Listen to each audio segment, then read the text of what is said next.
pinagpalang gabi mga kakakak. Aray, ang aming Anag. aring mga gulay na rin ay freshly picked.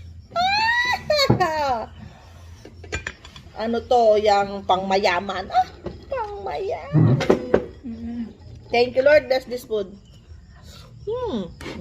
Ipinagpong baboy. Freshly picked. Sarap yan. Sarap. Baka mangalay ka. Si OA. Bait kasi ako. Nakapaligtaran. Ayaw mo naman ang taba. May mga kasama kami kumain dito, mga batang maaarte. Batang maangal. Kinamay.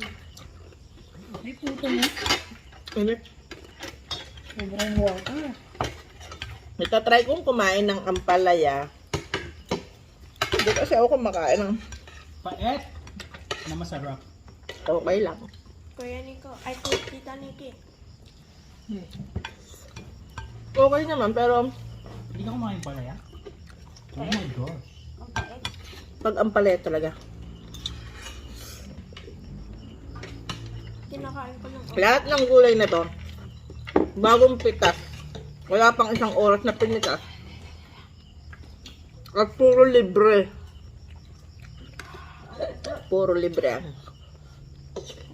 Gulay.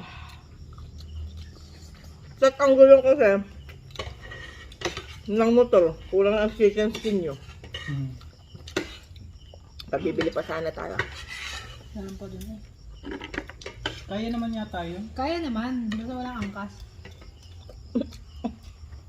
Pabibili. Ikaw pala. Ay kumakain na kayo. Kasi nagewang. Maglakad na lang tayo. Sinasabi ni Tita Nikki, ano ko to daw, nakagaling na nga lang ako. Kayong dalawa. Ni Abe bumili. Alam mo? Maglakad Oo. kayo. Wala saan saan ulit. Labas sa ilong. Yan. Wala naman diyang ano, wala naman diyang Ako aso. na lang. Magmumotor na ako para mabilis. Ano pala susi? Kasi may ahas. Ako wallet. Ah?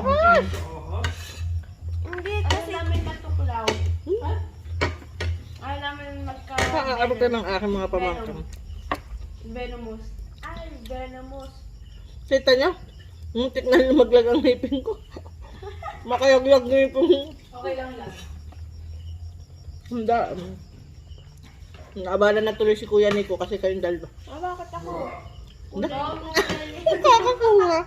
Sabi ko nagkulang ang isang daan. Gulay nga yung kinakain ko eh. Ba't di ba kayo ng pera? Ha? Ba't di kayo ng pera? Sabi niyo isang daan lang. Hindi, akala ko kasi.